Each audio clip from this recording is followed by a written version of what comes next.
Alors, il y en a d'autres aussi, qui sont des relais, puisque vous avez dit qu'il y avait des relais pour accompagner cette destruction idéologique qui n'est pas arrivée comme ça, toute seule par l'opération du Saint-Esprit. Elle a été portée par des hommes et des femmes en chair et en os, bien réels, et vous en décrivez certains. Et ce n'est pas un des moindres mérites de ce livre que de proposer des portraits que, je pense, la Bruyère de ses caractères n'aurait pas désavoués. C'est un compliment, auquel je sais que vous êtes très sensible. Oui, bien sûr. Et alors, en particulier, il y en a qui est très croustillant et qui est un portrait de Louis Schweitzer. Louis Schweitzer, l'ancien patron de Renault, le premier patron de la Halle.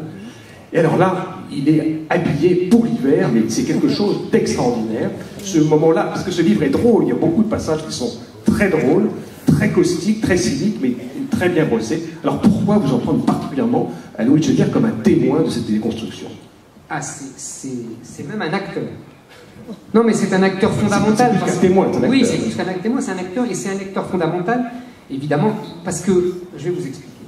En fait, ce qui est intéressant, c'est que ce suicide français a été conduit de main de maître par les élites françaises. Il y a une trahison, une nouvelle trahison d'éclair. Alors, on a parlé des chanteurs, mais des acteurs, etc. Mais ça, c'est le petit peuple des élites, si j'ose dire. Il y a beaucoup plus haut des gens qui ont conduit et qui en ont profité. Et en particulier, les grandes élites technocratiques françaises. C'est un paradoxe absolument extraordinaire, c'est que le général de Gaulle et Michel Debré, se prenant pour Louis XIV et Colbert, créent l'ENA et, si vous voulez, et veulent rétablir l'État.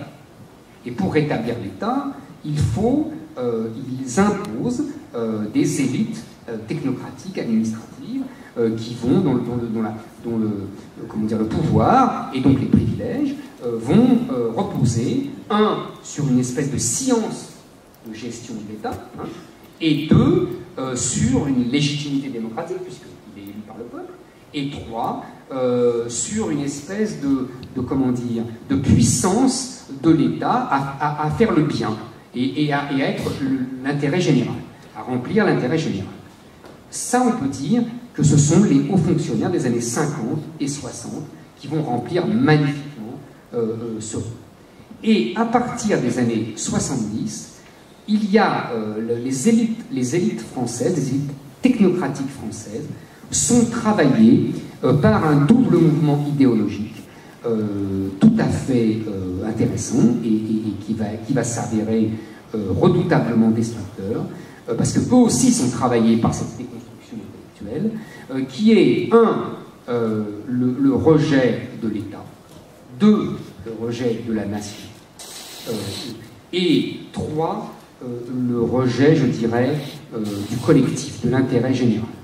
Et ces gens-là vont habiller la défense farouche de la promotion de leurs intérêts particuliers, ils vont l'habiller des grands idéaux modernistes, progressistes, qui s'appellent l'Europe, le libéralisme, la modernité.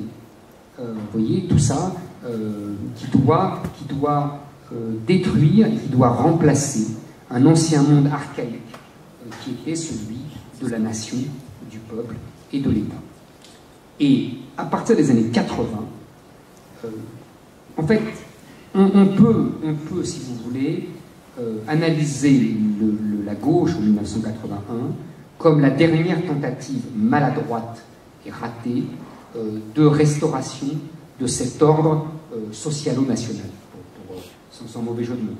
C'est-à-dire la nation et le peuple, le social, qui est le compromis de 45, entre le général de Gaulle, la droite catholique derrière le général de Gaulle, et le Parti communiste. Vous voyez, c'est ce compromis-là de 45 qui a ses défauts, c'est évident, mais qui a aussi ses grandes vertus, puisqu'elle a reconstruit la France après 45, et en faisant profiter à tous les Français de cette reconstruction. Cet ordre-là meurt, c'est pour ça que vous avez parlé de Marché, il y a une cohérence dans tout ça, cet ordre-là meurt parce que les nouvelles élites françaises veulent qu'il meure. Et qu'est-ce qui se passe? C'est qu'ils vont bazarder tout l'ancien monde, tous les anciens acquis, et qui vont se goinfrer.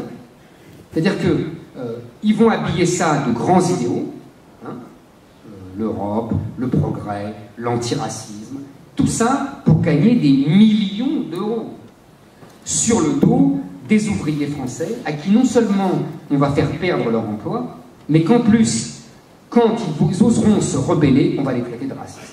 C'est-à-dire qu'on a le beurre, l'argent du beurre et le cul de la crémière. C'est admirable. Ces gens-là vont devenir riches uniquement parce qu'ils ont réussi des études, mais qu'il est destiné au service de l'État, donc à notre service, au service de la collectivité. Et ils vont s'enrichir considérablement.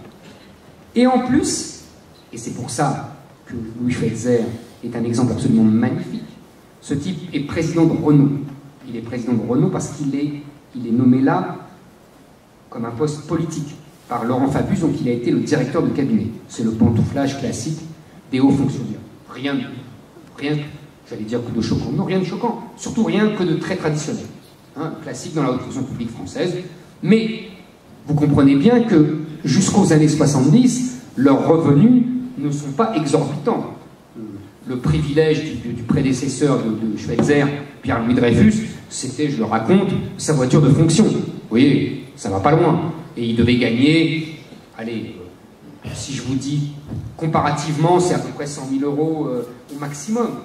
C'était déjà colossal pour l'époque. Là, mais en plus, il défendait sa entreprise, qui exportait partout en Europe, qui payait très très bien ses ouvriers, qui était toujours à la pointe du progrès social, etc. Là, qu'est-ce qui se passe? Monsieur Schweitzer, au nom de la modernité, vide complètement, renvoie des milliers et des milliers de salariés, délocalise toutes ces usines, et évidemment touche des émoluments, mais colossaux. Il va toucher jusqu'à 9 millions d'euros par an. C'est absolument colossal. Et quand ce monsieur part à la retraite, il devient président de la HALG, c'est-à-dire la Haute Autorité contre les discriminations. Et il passe son temps, ce monsieur, à dire aux Français qu'ils sont d'infâmes racistes. Donc, si vous voulez, c'est absolument magnifique. Il a délocalisé ses usines partout, il a accru le chômage de façon formidable, et puis il vient ensuite donner des leçons de morale à tous les Français en leur disant « ne soyez pas racistes ». Je trouve que, si vous voulez, ce personnage méritait un portrait, car il est l'incarnation de ce qu'ont sont devenus la plupart de nos élites. Ben, il a eu cupidité et bon sentiment, dites-vous. Ce mélange détonnant est une synthèse d'époque, un antiracisme militant qui défend les discriminations ici et étend les délocalisations là-bas.